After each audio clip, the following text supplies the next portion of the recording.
Hey everyone, Jim Phoenix here, and today we got a special What's Cracking. We got a back-to-back. That's right. Two backs, two fronts, two sides, T&E, dogs and cats living together. That's Ghostbusters. This is Haunted Hospitals. What's Cracking? Check out the T&E Spring Shiva from April 1st to the 7th. And of course, Haunted Hospital Season 5 starts April 5th. At 10 p.m. Eastern Pacific. ET phone home, go home, watch T&E, and listen to this awesome interview with none other than Kim Kidson from Haunted Hospital Season 5. Woo, spookies. Hit it.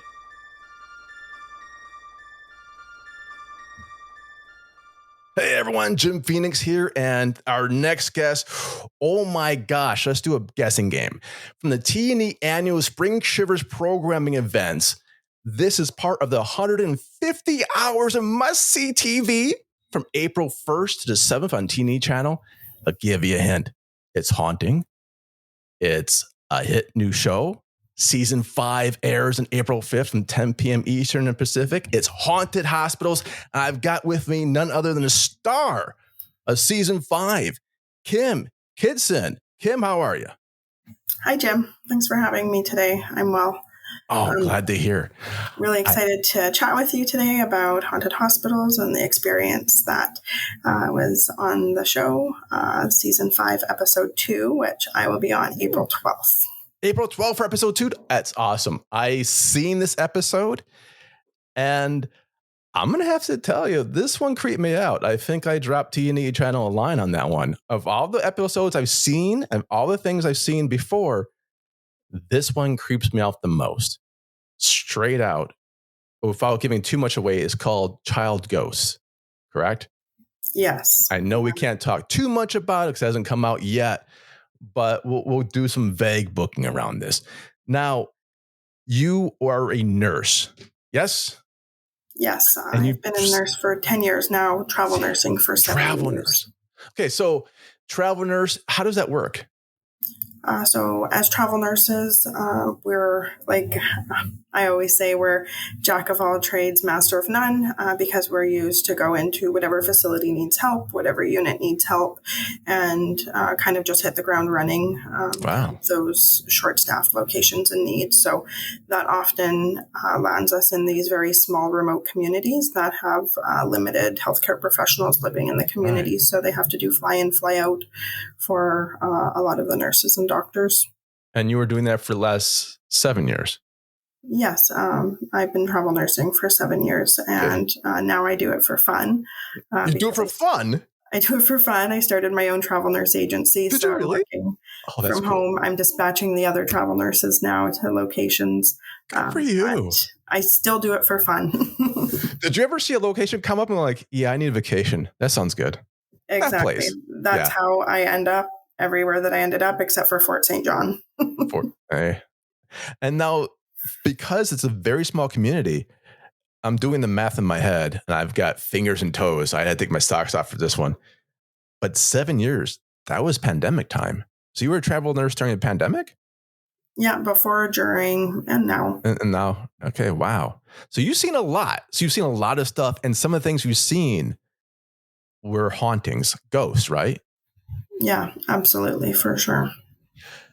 From your training as a nurse, is it more of like the science only, science first? We have to see it to believe it. Its bodies are just, objects that can be manipulated and whatever.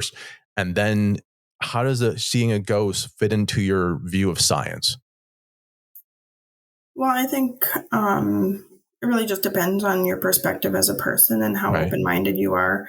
I'm not necessarily like singled out to a specific career, but like with my interactions as a nurse, there's been some interactions that have happened immediately after people passing. And I don't necessarily know if that's a haunting or just a movement of the spirit or energy in the room. But in most instances, when people pass, I don't feel like the spirits stay for a long period of time. And like, I don't feel like that person's in that room every time I go in the room when the new person moves in. But I've been to some older locations where I appear and there's children playing and there's no children around, and we don't have any children, necessarily being treated in the community, because when children are really sick, they get shipped out. So there's instances like that it's like, why are these child ghosts appearing when I don't have any history of working with any children in this community? So it makes me think that they've been there for a longer period of time than just having their spirit move. Yeah, I think you're hitting it on the head, because when people die, and I've been around too much death lately, it's sometimes, the release of energy, whatever you want to call it, but it's not a lingering spirit. Where you're talking about, these are older institutions that have something that stayed there, either unfinished business, or maybe for a kid, they just don't know. They're just trying to be playful and interact. How long were you at the place before you saw the child? Well, I actually had, without giving too much information on the show, I think I hadn't actually seen the child. I heard the child. I felt the presence of the child. And it was more of an auditory interaction than anything. But then there was the instances of the child moving objects, which... As I mic'd on camera, I'm not going to say what it is. Yeah, it was creepy, right? Absolutely. And I actually have that videotaped live. But I'm like so protective over that video, because it's like confidentiality of the hospital is so important. I don't want to get into the wrong hands. But I did show the crew the video, and everyone was just like completely taken back with the movement of objects in the video. And the distance of the objects being moved. Right. It's one of those things. I'm a bit of a doubter sometimes. Do I believe? Yes, I believe. But I also try to do the very scientific, what it could be possibly, what could it be possibly, what could it be possibly. And when I first saw it, I'm like, oh, maybe it's this. But then the way it was described, I'm like, well, if it was that, it wouldn't do it this way. It would do, without giving anything away, right? It would go another way. It wouldn't just be, it would be more linear instead of like travel. Let's vague it that way. And so now, I think some important factors are also like the age of the hospital, the fact the hospital had never been renovated. And so there's certain circumstances that you would think, well, this could cause that. But based on the fact that the hospital had never been renovated, and based on certain circumstances, it's like, but I don't think that is true, because it just doesn't make sense. And I love it. And I love that this is something that it can really stick with you. At any time, did you ever think, as I'm teaching Hamlet right now in another life, did you ever think that maybe it wasn't a child you're hearing, but a demon disguised as a child? I don't know where that voice At the time, from. I didn't. But now, did this make that thought happen? Oh my gosh, I'm so sorry. Make that thought happen to you. When I rewatched the episode, there was some of the paranormal investigators, some of their comments made me think that. But talking to the team, I didn't feel that it was disguised, because the impression that I got was most of the time was jovial and teasing, not like it doesn't move beyond benign, not mean. But I did feel like as if in some cases I physically couldn't respond like I would have and wanted to, because I couldn't like move to a certain area to seek. Like I just felt like there was a pressure on my shoulders in some cases, without giving too much away. So giving too much away. I felt like I couldn't move away from the interaction because of that pressure. So in those cases, I felt a little bit uneasy, but in every other circumstance with that spirit, I felt it was more of like a teasing, like, oh, this girl knows that I'm here, so let's see how crazy we can make her. More so like that, Right. Than I'm going to hurt her and have like attach, ruin your life, harmful intent.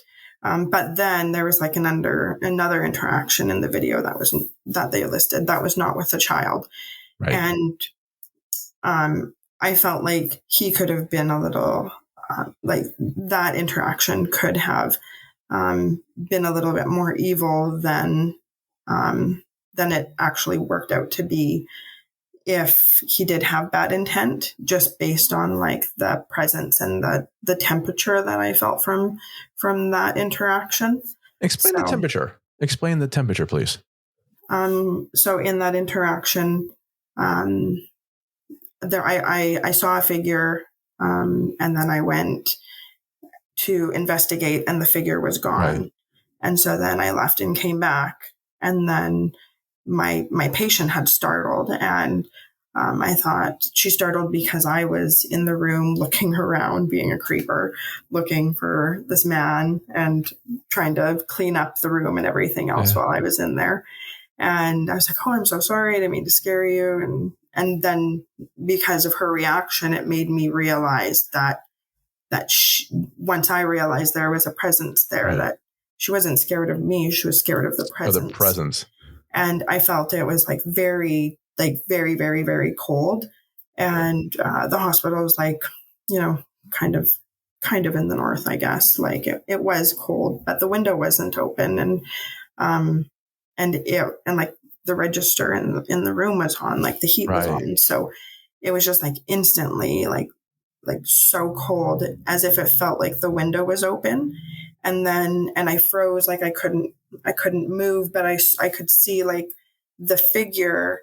And then when I was able to move again, like I felt like control, I went to look to make sure I was hoping the window was open, to be honest. Please be open. Please be open. Please be open. And the window was closed and locked. I was like, oh my gosh, like, yeah, right. So it's hard to explain. Based on that, I was like that was like a draw of energy. It was freezing cold. And if the window was open, there would have been like I would have been understanding like, oh, it was cold because the window was open. But in this instance, it was instantly cold because there was a presence that made it cold. Now, and this all happens on Haunted Hospital Season 5 on the T&E channel. Starts April 5th, but your episode's on the Doing Math to 12. Yes. Yes, I did math correctly. Yes. And we are with Kim Kidson, and I'm going to say this. I have my own theories, which we could always discuss after, for that particular entity, and it might do with the possible theories of what the entity might have been versus the child entity. See, I think that the kid was, a kid. If you have little kids play with you, sometimes they just want the attention, so you acknowledge their presence and they leave you alone a bit. So it might have been like, oh, someone can see me. I finally can play with someone. That type of thing, right? Mm-hmm. Or the other one, if I'm correct from watching the episode, which I can't talk about right now, but it might be because of who the ghost might have been. It gets a bit colder, more sterile, not demonic, but maybe a little less pure of intent. Yeah. Yes. Without saying we're talking about an episode we can't talk about. So it's like going around it, but okay. So we see about the same thing. Cool. Yeah. Yeah, I think so. How that figure is portrayed in the episode is not how it was in real life, if I'm being completely honest with you. Okay. Like the team did a really amazing job on everything, but in my mind, I still have that figure of what he looked like. And talking to other people, I have talked to other people that have described that same figure back to me.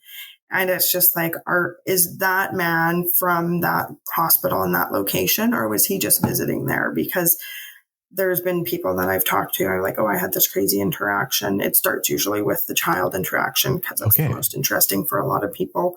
And then I'm like, oh, well, this other thing happened. And as I described, the man, being how he is, more so of a silhouette, they're like, oh, wow, like I have had an experience with somebody like that. Like one girl said she was like driving, and then she looked in the rearview mirror, and the man that I explained was like how she would explain the man looking back at her in the rearview mirror.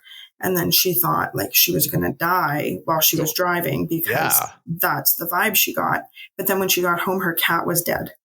Oh, boy. So it was like, was that something that was that like the premonition of? Yeah, like the ghost of death or like what have you, you just like never really know. But I just like thought it was weird because I'm like, oh yeah, and this other thing happened. She's like, I saw a man that looked like how you described it too. And I thought, wow, that's really wild. Is part of this, my mom was a nurse and I've heard stories as well. And because some of the shifts, people that don't know, nurses work like all hours because obviously people aren't just sick in the hospital for a certain amount of hours. They're there all day. And I was like, oh, sorry, time to go home. I was sick for a while. No, I have to go home. I'll come back later. Okay. No, you're there in your hospital bed. And a lot of death has to happen in the hospital because, that's how life is. So did the time of day come to affect this? Was it spookier at night versus the morning? Is this something that can be explained just by regular late graveyard hours? No pun intended. Always at night between 11 p.m. and 1 a.m. Okay, so it was punctual between those times. The little girl was like very punctual between those times. Okay. The other one. Yeah. The other one, sorry, I said too much, but anyway, the other one was just a one night thing, and it happened throughout the night. So, oh wow, yeah. Did anyone die that night? If you can tell me. Not that night. Okay. And that patient in that room, she died like 6 months later. Oh, so it's a little bit delayed then. Okay. Yeah. So like, I don't know why he was there or anything. He's like, oh, too early. Got to leave. No, it could be. But again, your colleagues saw the entity in the rear view mirror, and then the cat was dead. So not necessarily had to be attached to that person, but maybe someone they knew died or someone that else was going to be there, Yeah. Or maybe the girl who saw the same figure had nothing to do with it. But I just thought it was crazy. Like, like I'm telling you, I'm describing this to you and you're saying I've seen the same thing. And it's like, but it's not a physical thing. Yeah. It's the entity of. And this is the amazing thing about the T&E channel. And they always do. Okay. I'm a big horror fan and I love ghost stories. But the child ghost stories from season 5, your episode, are freaky. They're scary. I don't know if it's something like the kids in general are just kind of freaking scary to me. Maybe, I don't know. Ex-wife, hello. And then your episode is fantastic, and I mean that in a lot of the sense. It's beautifully done, and the stories are compelling. I was hooked. I wanted to see what happened, and I wanted to make sure, like, if everyone's okay afterwards. Like, my gosh, everyone okay? Jesus, this is scary, man. Yeah. So, do you watch the episode after they shoot it and they cut it and edit it? What's your reaction when you're watching the episode that you're in? At first, I was like, I actually cried because I was like, really? Oh my God, I can't believe that they did this so well. Like there's a few things that they like changed, or maybe didn't change, but like just didn't interpret what was in my brain specifically, but they did it so well. Super weird seeing yourself on camera. But when I was I watched it with a friend who actually was working with me at that hospital at that time and was part of the after interaction. And she was like, oh my gosh, I remember when that happened in the nurse's station. And I was like, oh my gosh, you were there. Like, right? And she remembers and she's like, that's how it was. So it was really cool to see that, and that I was able to explain it and they were able to capture it so perfectly. No, I remember the scene. I'm smiling. I can't describe it because, spoilers. But I was like, oh, yeah, I'd be definitely doing the same thing. Like, and yeah, we're just like, oh my gosh, what's going on here? And actually, that happened during the day the next day because the staff meeting was at lunchtime and I couldn't even sleep because of everything that had happened the night before. It was my last night shift. So I was thankfully had some days off to recover, but I didn't sleep because I was planning on sleeping from 7:30 to 11:30 before going in at 12 for the staff meeting. But I couldn't sleep and I just went in and then I'm like, am I hallucinating? Is this happening again? But then when everyone else was like, that was what happened. That's what you told us about. I'm like, yeah, it's happening. It's still happening. And then we just, okay, well, let's just let it happen then because we don't want to interfere with that. Yes, let it happen because, and I won't give any spoilers, but there's something that happens later on. We're like, really? Who thought that was a good idea? Once you see the episode, everyone will probably have the same oh yeah, no, that's not good. No, it's not good. And then I actually found out more stuff about the end of the episode. Really? So after the filming, because I was doing some investigations, I was I had as much as my story, but then everyone on the show was asking about more information. I'm like, I need more information. So I went and I talked to some locals and I found out some things that happened after that, which was really interesting. Well, that's amazing. And I think this goes to show you the power of watching it again, refreshing your memory.